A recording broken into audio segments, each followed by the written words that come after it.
ಆತ್ಮೀಯ H16 news ಅರ್ಧದೇ ಸೀತಾರಾಮ್ಗೆ ಸ್ವಾಗತ. ನಾನು ನಿಮ್ಮ ಆಯತ ಮಲ್ಲಪ್ಪ ಶಿವದವರ ಆತ್ಮೀಯರೇ. ಬಸವರಾಜ ಹೊರಟ್ಟಿಯವರ ರಾಜೀನಾಮೆ ದೊಡ್ಡ ಚರ್ಚಾ ವಿಷಯ ಆಗ್ತಾ ಇದೆ. ವಿರೋಧ ಪಕ್ಷ ಅದರಲ್ಲೂ BJP ನಾರಾಯಣ ಸ್ವಾಮಿ ಅವರು ಹೇಳ್ತಾರೆ ಏನಪ್ಪ ಅಂತಂದರೆ, ಬಸವರಾಜ ಹೊರಟ್ಟಿ ಅವರಿಗೆ ಮೇಲ್ಮನೆಯ 20 ಸದಸ್ಯರು ಒತ್ತಡ ಏರಿ ಅಲಗಾಡಲು ಬಿಡದೆ ರಾಜೀನಾಮೆ ಪಡೆದಿದ್ದಾರೆ. ಈ ಘಟನೆಯಿಂದ ಹೊರಟ್ಟಿಯವರು ತೀವ್ರ ನೋವು ಅನುಭವಿಸಿದ್ದಾರೆ. ನಮ್ಮ ಚಲವಾದ ನಾರಾಯಣ ಸ್ವಾಮಿ ಅವರು ಹೇಳ್ತಾ ಇದ್ದಾರೆ, ಒತ್ತಡ ತಂದರು ರಾಜೀನಾಮೆ ಕೊಡಿಸ್ಕೊಂಡ್ರು ಅಂತೇಳಿ. ನಿಜವಾಗಿ ಇದು ಸತ್ಯನಾ? ಅದಕ್ಕೆ ಅವರು ಉತ್ತರ ಹೇಳಬೇಕು. ನೋಡಿದವರಿಲ್ಲ, 20 ಜನ ಅವರು. ಅದರಲ್ಲೂ ಅಶೋಕ್ ಅವರು ಹೇಳ್ತಾ ಇದ್ದಾರೆ, CM ಒತ್ತಡದಿಂದ ರಾಜೀನಾಮೆ.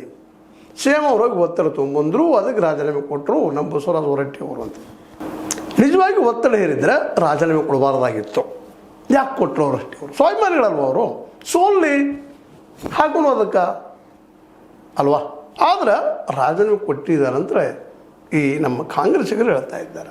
ಅದರಲ್ಲೂ DK ಶಿವಕುಮಾರ್ ಅವರಿಂದ ಅವ್ರ ಮನೆಗೆ ಹೋಗಿ ಅವರ ಜೊತೆ ಡಿಸ್ಕಷನ್ ಮಾಡಿದ್ದ ಫೋಟೋಗಳು ಸಹಿತ ಈಗ ಬಿಟ್ಟಿದ್ದಾರೆ. ಇವರು ಫೋಟೋ ಬಿಟ್ಟಿದ್ದಾರೆ, ಬಸವರಾಜ ಹೊರಟ್ಟಿ ಅವರ ಜೊತೆಗೆ ಮಾತಾಡುವಂಥ ಫೋಟೋಗಳನ್ನು ಸಹಿತ ನಮ್ಮ ವಿರೋಧ ಪಕ್ಷದ ನಾಯಕರು ಬಿಟ್ಟಿದ್ದಾರೆ. ಇವರಿಬ್ಬರಲ್ಲಿ ಯಾರು ಸತ್ಯ? ಹೌದು, ಮೊದಲು ಚೀಟಿ ಕಳಿಸಿದ್ದಂತೆ ತಪ್ಪು, ಅದರಲ್ಲಿ ಎರಡು ಮಾತಿಲ್ಲ. ಕಾಂಗ್ರೆಸ್ ಇಟ್ಟಂಥ ತಪ್ಪು ಹೆಚ್ಚದು. ನಂತರ ಅನುಭವಕ್ಕೆ ಬಂದ ನಂತರ ಹೋದರು, ಭೇಟಿ ಆದರು, ಅಲ್ಲಿ ಏನು ನಡೀತು ಗೊತ್ತಿಲ್ಲ. ವಿರೋಧ ಪಕ್ಷದವರು ಈ ರೀತಿ ಮಾತಾಡ್ತಾರೆ, DKC ಅಥವಾ ಆಡಳಿತ ಪಕ್ಷ ಈ ರೀತಿಯಾಗಿ ಮಾತಾಡೋದು. ಇದನ್ನು ಸತ್ಯ ಹೇಳಬೇಕಾಗಿತ್ತು ಹೊರಟ್ಟಿಯವರು. ಹೌದು, ಮೆಜಾರಿಟಿ ಇಲ್ಲ, ಅದರಲ್ಲೂ ಮೆಜಾರಿಟಿ ಅಲ್ಲಿಯ ವಿಧಾನ ಪರಿಷತ್ ಸದಸ್ಯರು ಬ್ಯಾಡ್ರಿ ನೀವು ಅಂತ ಹೇಳಿದಾಗ ರಾಜೀನಾಮೆ ಕೊಟ್ಟು ಹೋಗಬೇಕಾಗಿದ್ದು ಒಂದು ಗೌರವಯುತವಾದಂಥ ಒಂದು ನಡೆ. ಅದನ್ನು ಮಾಡಿದ್ದಾರೆ ಇವರು, ಅವ್ರು ಹೇಳಿದಕ್ಕೆ ಮಾಡಿದರು ಅಂತ. ಆದರೆ ಒತ್ತಡ ತಂದರು ಅಂತ ಹೇಳ್ತಾ ಇದ್ದಾರಲ್ಲ, ಇದು ಒತ್ತಡ ತಂದರು ಅನ್ನುವಂಥ ಮಜ. ಇದಕ್ಕೆ ಉತ್ತರ ಕೊಡಬೇಕಾದ್ರೆ ಹೊರಟಿಯವರು ಒತ್ತಡದಿಂದ ಹೊರಗೆ ಬಂದರು. ಇಲ್ಲಪ್ಪ ನಮ್ಮ ಮೆಜಾರಿಟಿ ಇಲ್ಲ, ನಾವು ಆಗುವುದಿಲ್ಲ ಅನ್ನೋ ಕಾರಣಕ್ಕಾಗಿ ಅವರಿಂದ ನಾವು ಕಿತ್ತಾಗಿಸ್ಕೊಳ್ಕಿಂತಲೂ ನಾವು ಎದ್ದು ಹೋಗೋದು ಸರಿ ಅಂತ ತಿಳ್ಕೊಂಡು ಬಂದರು. ಇವೆರಡೂ ಪ್ರಶ್ನೆಗಳಿಗೆ ಉತ್ತರ ಹೇಳಬೇಕಾದಂಥ ಬಸವರಾಜ ಹೊರಟ್ಟಿ ಅವರು. ಆಲ್ರೆಡಿ ಅವರು ಆಡಳಿತ ಪಕ್ಷದ ಟೀಕೆ ಮಾಡಿದ್ದಾರೆ ಹಿಂದೆ. ಹೌದಪ್ಪ, ನಾವು ಕೊಡೋದಿಲ್ಲ ಅನ್ನೋಂಥ ಮಾತುಗಳು ಕೆಲವೊಂದು ಸಲ ಅಂದಿದ್ದು ರಿಪೋರ್ಟ್ಗಳಾಗಿದ್ದಾವೆ.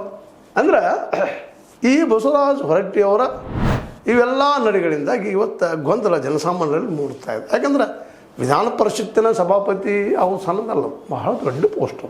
ಯಾಕಪ್ಪ ಅಂತಂದರೆ ಅಲ್ಲೆಲ್ಲ ಇದ್ದಂಥವ್ರು, ವಿದ್ವತ್ತಿದ್ದಂಥವ್ರು, ಬುದ್ಧಿವಂತರು, ಸಮಾಜದ ಮಾರ್ಗದರ್ಶಕರು, ಹಿರಿಯರು, ಅವರಿಗೆ ಹಿರಿಯರು ಇವರು. ಅಂಥ ಪೋಸ್ಟಲ್ಲಿ ಇದ್ದಂಥವ್ರನ್ನ ಕಾಂಗ್ರೆಸ್ಗೆ ಚೀಟಿ ಕೊಡಬಾರ್ದಾಗಿತ್ತು. ಇವತ್ತು ಇವರು ಹೇಳ್ತಾ ಇದ್ದಾರೆ, ವಿರೋಧ ಪಕ್ಷದವರು, BJPಗರು, ನಾರಾಯಣ ಸ್ವಾಮಿ ಆಗಿರ್ಬೋದು, ಅಶೋಕ್ ಅವರಾಗಿರ್ಬೋದು, ಎಲ್ಲ ಒತ್ತಡ ತಂದರು, ಎಲ್ಲರೂ ಇಳಿಸಿದ್ರು. ಒತ್ತಡ ಸಹಜದ, ಯಾಕಂದ್ರೆ ತಮಗೆ ಬೇಕಾದಂಥ ಸಭಾಪತಿ ನೇಮಿಸೋದು ಎಲ್ಲ ಪಕ್ಷಗಳು ಮಾಡ್ತಾ ಇದ್ದಾರೆ. ಮೆಜಾರಿಟಿ ಇವರು BJPಗರು ಬಿಡ್ತಾ ಇದ್ದೀರಾ? ಸಪೋಸ್ ಏನಾದರೂ ಇವತ್ತು BJPಗರು ಕಾಂಗ್ರೆಸ್ಸಿನ ಜಾಗದಲ್ಲಿದ್ದರೆ ಬಿಡ್ತಿದ್ರೇನು? ಇಲ್ಲಪ್ಪ, ನೀವು ಯಾವ ಪಕ್ಷದವ್ರು, ನೀವು ಒಳ್ಳೆಯವ್ರಿದ್ದೀರಿ, ನೀವು ಮುಂದುವರಿ ಅಂತ ಹೇಳ್ತಾ ಇದ್ರೇನು? ಇಲ್ಲಿವ್ರಿಗೆ ಅಂತ ಉದಾಹರಣೆ ಇದೆ, ಏನು ಇತಿಹಾಸದಲ್ಲೇ ಇರ್ಬೋದು, ಎಲ್ಲೋ ಏನೋ ನನಗೆ ಗೊತ್ತಿಲ್ಲ. ಆದರೆ ನಾನು ತಿಳಿದ ಪ್ರಕಾರ ಯಾರದ್ದು ಯಾವ ಪಾರ್ಟಿ ಮೆಜಾರಿಟಿ ಇರ್ತದನೋ, ಯಾರು ಹೆಚ್ಚೋದು ಗಮನಕ್ಕೆ ಬರ್ತದೋ ಎಲ್ಲರೂ ಕೂಡ್ಕೊಂಡು ಒಮ್ಮದಿಂದ ಅವ್ರನ್ನ ಆರಿಸ್ತಾರೆ. ಅವರು ಆಡಳಿತ ಪಕ್ಷದ ಅಥವಾ ಹೆಚ್ಚು ಜನ ಸದಸ್ಯರ ನಾಯಕರು ಅವ್ರು ಇರ್ತಾರೆ. ನಂತರದಲ್ಲಿ ಇಡೀ ಸದನದ ಸಭಾಪತಿ ಅಲ್ಲೇ ಆ ಸ್ಥಾನಕ್ಕೆ ಹೋದ್ಮೇಲೆ ನಿವೃತ್ತಾಗಿ ಪ್ರಾಮಾಣಿಕವಾಗಿ ಎರಡು ಪಕ್ಷಗಳು ನಮ್ಮಪ್ಪ ಅನ್ನುವಂಥ ನೇರಳೆ ಅವ್ರು ವರ್ಕ್ ಮಾಡಬೇಕಾಗ್ತದೆ ಅನ್ನೋದು ಸಂವಿಧಾನದಲ್ಲಿದ್ದಂಥ ವಿಷಯ. ಅದರಲ್ಲಿ ಅವ್ರು ಮಾಡಿದಾರ ಅಂತ ಅನುಕೊಳ್ಳು ನಾನು. ಆದರೆ ಭಾಳಷ್ಟು ಕಡೆ ಸಭಾಪತಿಗಳು ಸಹಿತ ಆಡಳಿತಾರೂಢದ ಪಕ್ಷಗಳ ನಿರ್ಧಾರಗಳಿಗೆ ಬದ್ಧತೆ ತೋರಿಸೋದು ನೋಡ್ತಾ ಇದ್ದೀವಿ.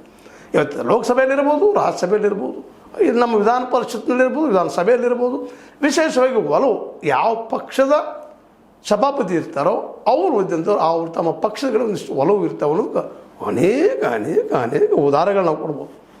ಇಂಥ ಒಂದು ಇತಿಹಾಸದಿಂದ ಇವತ್ತು ಬಸವರಾಜ ಹೊರಟ್ಟಿಯವರ ಪರವಾಗಿ ನಮ್ಮ ಈ BJPಗರು ಏನಪ್ಪ ಅಂತಂದರೆ, ಇಲ್ಲಪ್ಪ ಅವ್ರು ಒತ್ತಾಯ ತಂದು ಹೊರ ಹಾಕಿದ್ರು. ಆದರೆ ನೀವು ಇಲೆಕ್ಷನ್ ನಿಲ್ಲಿಸಬೇಕಾಗಿತ್ತಲ್ಲ, ಏನು ತಪ್ಪದು? ಇಲ್ಲರಿ, ನೀವು ರಾಜೀನಾಮೆ ಕೊಡಿ, ಹೋಗ್ಬೇಡ್ರಿ, ಅಲ್ಲೇ ಸದನದಲ್ಲಿ ಯಾರದು ಮೆಜಾರಿಟಿ ಆಗ್ತದೆ ಅವರು ಅಲ್ಲಿ ಆಗಲಿ ಅಂತ ಮಾಡಬೇಕು. ಸೋಲ್ಲಿ ಗೆಲ್ಲಿ, ಯಾಕಂದ್ರೆ ಇದು ನಂಬರ್ ಗೇಮ್. ಪ್ರಜಾಪ್ರಭುತ್ವ ಇವತ್ತು ನಂಬರ್ ಗೇಮ್ ಆಗಿದೆ. ನಂಬರ್ ಯಾರು ಹಚ್ಚದ ಅವ್ರು ಆಡೋದು. ಅಲ್ಲಿ ದೋಷ ಗುಣ ಎಲ್ಲರೂ ಅದಾವಿಲ್ಲಂತಲ್ಲ. ಮೆಜಾರಿಟಿ ಕ್ಯಾರಿ ಅವನು 100 ಜನರಲ್ಲೇ 51 ಜನ ಇಲ್ಲಪ್ಪ ಇದು ಪೂರ್ವ ಅಂತ ಪಶ್ಚಿಮ ತೋರಿಸಿದಾಗ ಉಳಿದು 49 ಜನ ಮಾತು ನುಡಿದಿಲ್ಲ. 50 ಜನ ಹೇಳ್ತಾರೆ, ಅದೇ ಸರಿ, ಇದು ಪ್ರಜಾಪ್ರಭುತ್ವ ದೋಷ. ಆದರೆ ಅಲ್ಲಿ ಮಾತಾಡೋದಕ್ಕೆ ಅವಕಾಶ ಇದೆ. ಇಲ್ಲಪ್ಪ ಇದು ಪೂರ್ವ ಅಂತ ಹೇಳೋದಕ್ಕೆ 49 ಜನ ಅಲ್ಲಿದ್ದಾರೆ. ಅಂದ್ರೆ ಪ್ರಜಾಪ್ರಭುತ್ವದ ಒಂದು ಡಿಮೆರಿಟು ಹೌದು, ಮೆಜಾರಿಟಿ ಯಾರು ಹೇಳ್ತಾರೆ ಅದು ಸರಿ. ಇನ್ನೊಂದು ಮೆರಿಟು ಅದನ್ನು ವಿರೋಧಿಸಂಥ ಜನ ಇರ್ತಾರೆ. ಆದರೆ ಏಕಾಧಿಕಾರದಲ್ಲಿ ಹಂಗಿಲ್ಲ, ರಾಜ ಹೇಳ್ತಾರೆ ಅದು ಫೈನಲ್. ಇದು ಪೂರ್ವ ಅಂತ ಪಶ್ಚಿಮ ತೋರಿಸಿದಾಗ ಹ್ಞೂ ಅನ್ಬೇಕಲ್ಲ, ಇಲ್ಲ ಅಂದರೆ ಚಂದ ಹೋಗಿಬಿಡ್ತದೆ. ಇದು ಗ್ರೇಟ್ನೆಸ್ ಆಫ್ ದ ಡೆಮೋಕ್ರಸಿ. ಅದಕ್ಕಾಗಿ ಡೆಮೋಕ್ರಸಿಯನ್ನು ವಿಶ್ವವೆಲ್ಲ ಲೈಕ್ ಮಾಡ್ತಾ ಇರ್ತದೆ. ಆ ನೆಲೆಯಲ್ಲೇ ಇವತ್ತು ವಿಧಾನ ಪರಿಷತ್ತಲ್ಲಿ ನಡೆದಂಥ ಅದರ ಸಭಾಪತಿಗಾಗಿ ನಡೆಯಬೇಕಾದಂತಹ ಈ ಒಂದು ಸ್ಪರ್ಧೆಯನ್ನು ಇಬ್ಬರು ಏನೋ ವಾದ ಮಾಡ್ತಾರೆ, ಇಲ್ಲಂತಲ್ಲ. ಸಾಧ್ಯಷ್ಟು ಮಟ್ಟಿಗೆ ಆಡಳಿತಾರೂಢ ಪಕ್ಷ ಹೆಸರು ಕೆಡಿಸೋದು ಕೆಲಸವನ್ನು ವಿರೋಧ ಪಕ್ಷಗಳು ಮಾಡ್ತಾ ಇರ್ತಾವೆ.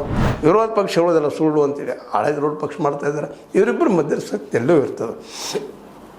ಆ ನೆಲೆಗಟ್ಟಿನಲ್ಲೇ ಇವತ್ತು ಹೊರಟ್ಟಿ ಅವ್ರು ಮಾತ್ರ ಉತ್ತರ ಕೊಡಬೇಕಾಗ್ತದೆ. ಹೌದು, ಒತ್ತಡದ ನಾನು ಬಂದೆ ಹೊರಗೆ, ರಾಜೀನಾಮೆ ಕೊಟ್ಟರೆ ಅಂತ ಹೇಳ್ಬೇಕು. ಇಲ್ಲಪ್ಪ ಒತ್ತಡ ಇಲ್ಲ, ನಾನು ಮನಸ್ಸಿಂದ ಹೊರಗೆ ಬಂದೆ ಅಂತ ಹೇಳಬೇಕು. ಇನ್ನು ಅವ್ರಿಗೆ ಬಿಟ್ಟಂಥ ವಿಷಯ. ಇನ್ನು ಅವ್ರು ಏನು ಕೊಡ್ತಾರೋ ಬಿಡ್ತಾರೋ. ಬಟ್ ಕೆಲವೊಂದು ಫೋಟೋಗಳು ನೋಡಿದಾಗ DK ಮತ್ತು ಬಸವರಾಜ ಹೊರಟ್ಟಿ ಅವರು ಮಾತಾಡುವಂಥ ಫೋಟೋಗಳಾಗಿರ್ಬೋದು, ಅದೇ ಕಾಲಕ್ಕೆ ವಿರೋಧ ಪಕ್ಷದ ಜೊತೆ ಮಾತಾಡುವಂಥ ಬಸವರಾಜ ಹೊರಟ್ಟಿ ಅವ್ರ ಫೋಟೋಗಳಾಗಿರ್ಬೋದು, ಅವ್ರನ್ನ ಗಮನಿಸಿದಾಗ ಏನೋ ಒಂದು ನಡೆದದಾರ ಇಲ್ಲೇ ಅನ್ನುವಂಥದ್ದು ಸ್ಪಷ್ಟ ಆಗ್ತದೆ.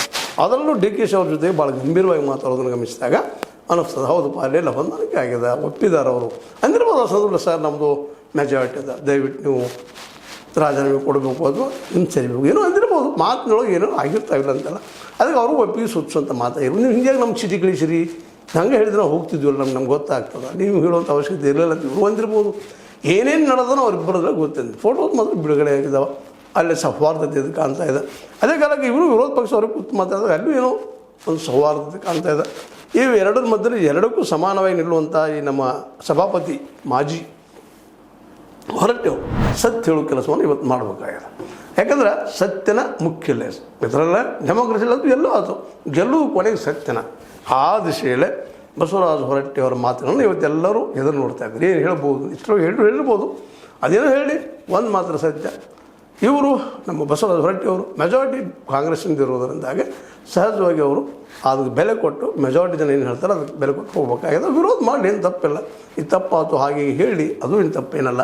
ಆದರೆ ಅದೇ ಕಾಲಕ್ಕೆ ಒತ್ತಡದಿಂದ ನಮ್ಮ ಹೊರಗೆ ಹಾಕಿದ್ರು ಅನ್ನೋದು ಮಾತು ಬರೋದಿಲ್ಲ. ಯಾಕಂದರೆ ಮೆಜಾರಿಟಿ ಇವತ್ತು BJPಗೆ ಮೆಜಾರಿಟಿ ಇದ್ದರೆ ಬಸವರಾಜ ಹೊರಟ್ಟಿ ಅವ್ರಿಗೆ ನೀವು ಹೋಗ್ರಿ ಅಂತ ಇರಲ್ವಾ? ಮೂಲತಃ ಇವ್ರು ಯಾರು? ಬಸವರಾಜ ಹೊರಟ್ಟಿ ಅವರು ಜನತಾದಳದಿಂದ, ಜನತಾ ಪಕ್ಷದಿಂದ ಬಂದಂಥ ಜನತಾ ಪರಿವಾರಿ, ನಮ್ಮ ಸಿದ್ದರಾಮಯ್ಯರ ಗೆಳೆಯರು.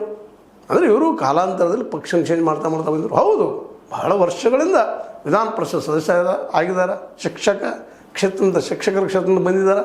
ಒಳ್ಳೆಯ ಶಿಕ್ಷಕರಂತ ಅಂತಿರು ಎಲ್ಲೋ ಗೊತ್ತಿಲ್ಲ ನನಗೆ, ಆದರೆ ಶಿಕ್ಷಕ ಕ್ಷೇತ್ರದಿಂದ ಬಂದಿದ್ದೀನಿ, ಸುಳ್ಳೇನಲ್ಲ. ಮತ್ತು ಅದೇ ಕಾಲಕ್ಕೆ ಇವರು ಇನ್ನೊಂದು ರಾಜಕಾರಣಿಗಳಂಗೆ ಸಾಕಷ್ಟು ಒಂದಿಷ್ಟು ವ್ಯವಹಾರಗಳನ್ನ ಮಾಡಿಕೊಂಡು ತಮ್ಮ ಶಾಲೆ ಕಟ್ಕೊಳ್ಳೋದು ಏನೋ ಮಾಡಿದ್ದಾರೆ, ಒಳ್ಳೆಯ ಕೆಲಸಗಳನ್ನು ಮಾಡಿದ್ದಾರೆ. ಅವ್ವ ಅನ್ನುವಂಥ ಸ್ಕೂಲ್ ಕಟ್ಟೆ ಒಳ್ಳೆಯ ಬೆಳೆಯುವಂಥ ಪ್ರಯತ್ನ ಮಾಡಿದ್ದಾರೆ. ಅದು ಇನ್ನೂ ಭಾಳ ಕೆಲಸ ಆಗಬೇಕಾಗಿತ್ತು, ಆಗಿಲ್ಲ ಅನ್ನೋ ಅಸಮಾಧಾನ ಅವರು ವಿರೋಧಿಗಳು ಮಾಡ್ತಾ ಇರ್ತಾರೆ. ಏನಿರಲಿ, ಬಸವರಾಜ ಹೊರಟ್ಟಿ ಅವರು ಈಗ ಉತ್ತರಿಸಬೇಕಂತ ಕಾಲ ಮುಫ್ತಿ ಉತ್ತರಿಸ್ತಾರೆ. ಈಗ ಉತ್ತರಿಸಿರ್ಬೋದು. ನಾ ಈಗ ಹಿಂದೆ ನಡೆದ ಘಟನೆಗಳ ಮೇಲೆ ನಿಮ್ಮ ಜೊತೆಗೆ ಮಾತಾಡ್ತಾ ಇದ್ದೀನಿ. ಏನಿರಲಿ, ಬಸವರಾಜ ಹೊರಟ್ಟಿ ಅವರು ಮಾತ್ರ ರಾಜೀನಾಮೆ ಕೊಟ್ಟಿದ್ದಾರೆ ಅನ್ನೋ ಸತ್ಯ. ಯಾಕೆ ಕೊಟ್ಟರು? ಒತ್ತಡದಿಂದನೋ ಇಲ್ಲ ಪ್ರೀತಿಯಿಂದನೋ ಅದನ್ನು ಡಿಸೈಡ್ ಮಾಡಬೇಕಾಗಿದ್ದು, ಹೇಳಬೇಕಾಗಿದ್ದು. ಡಿಸೈಡ್ ಮಾಡಬೇಕಾದ್ರೆ ನಾವು ನೀವು ಅಂತಿನ್ನಿಲ್ಲ, ಅದು ಹೇಳಬೇಕಾಯ್ತು ಹೊರಟ್ಟಿ ಅವ್ರು. ಯಾಕಂದರೆ ಅನ್ಯಾಯ ಆಗಿದ್ದರೆ ಏನೋ ಅಂಥದ್ದು ಹೊರಟ್ಟಿ ಅವ್ರಿಗೆ. ಇಲ್ಲಪ್ಪ ನ್ಯಾಯ ಇದಪ್ಪ ಅಂತ ಅನಿಸಿದ್ದು ಹೊರಟ್ಟಿ ಅವ್ರಿಗೆ. ಹೀಗಾಗಿ ಈ ಒಂದು ರಾಜೀನಾಮೆ ಈ ಒಂದು ಏನು ಪ್ರಹಸನದ ಇಲ್ಲಿಗೆ ಮುಗೀತು ಅಂತ ತಿಳ್ಕೊಂಡಿದ್ದೀನಿ. ಇನ್ನೇನು ಅದು ಮುಂದಿನ ಯಾವ ರೀತಿ ಬೆಳವಣಿಗೆ ಆಗ್ಬೋದು ಅಂತ ಹೇಳ್ತಾ, ಇದು ನಿಮ್ಮ ಲೈಕ್ ಆಗಿರ್ಬೋದು. ಲೈಕ್ ಮಾಡಿ ಶೇರ್ ಮಾಡಿ ಕಮೆಂಟ್ ಮಾಡಿ ಜೊತೆ ಸಬ್ಸ್ಕ್ರೈಬ್ ಮಾಡಿಸ್ಕೊಂಡು H16 ನ್ಯೂಸ್ ಅರ್ಥ ತರುವುದು ಸತ್ಯಕ್ಕಾಗಿ ಬಂದಿರೋ ಆತ್ಮೀಯ ಸಾರ್ವಜನಿಕರಲ್ಲಿ H16 ಅರ್ಥಾತ್ ಸೀತಾರಾಮದಿಂದ ಒಂದು ಮನವಿ. ಈ ಸಂಸ್ಥೆ ಭ್ರಷ್ಟಾಚಾರ, ಅನ್ಯಾಯ, ಅತ್ಯಾಚಾರಗಳಿಂದ ನೊಂದವರ ವೇದಿಕೆ. ಅನ್ಯಾಯಕೋರರ, ಭೂಗಳ್ಳರ, ನಶಾ ಸಾರಾಯಿ ಮಾಫಿಯಾಗಳ ವಿರುದ್ಧದ ಧ್ವನಿ. ರೈತರ, ಕೂಲಿಕಾರ, ಕಾರ್ಮಿಕರ, ಬಿದ್ದ ಸಮುದಾಯ ಜನರ ಧ್ವನಿ. ಬೆಂಬಲವಾಗಿ ನಿಂತು ತನುಮನ ಧನದ ಸಹಾಯಕ್ಕೆ ಸಾರ್ವಜನಿಕರಲ್ಲಿ ಕೋರಿಕೆ. ದಾನದ ಸಹಾಯ ನೀಡಿ ಸ್ವಾತಂತ್ರ್ಯ ಪತ್ರಿಕೋದ್ಯಮ ಉಳಿಸಿ ಬೆಳೆಸಿ. ವಂದನೆಗಳು. ತಮ್ಮನ್ನೇ ನಂಬಿರುವ ಮಲ್ಲಪ್ಪ ಇ ಜೋತಾವರ್. ಈ ಕೆಳಗಿನ QR ಸ್ಕ್ಯಾನ್ ಮಾಡಿ ಅಥವಾ ಈ ನಂಬರ್ ಅಂದರೆ 7411402405ಗೆ ಇಲ್ಲ 9686864852ಗೆ ನೀವು ಫೋನ್ಪೇ ಮಾಡಿ, ಪೇಟಿಎಮ್ ಮಾಡಿ ಅಥವಾ ಇನ್ನಾವುದೇ ಮಾಧ್ಯಮದಿಂದ ಗೂಗಲ್ ಮೂಲಕ ಸಹಾಯ ಮಾಡಿ ಈ ಪ್ರಾಮಾಣಿಕ ಪತ್ರಿಕೋದ್ಯಮವನ್ನು ಉಳಿಸಿ ಅಂತ ಮತ್ತೊಮ್ಮೆ ಮನವಿ. ವಂದನೆಗಳು.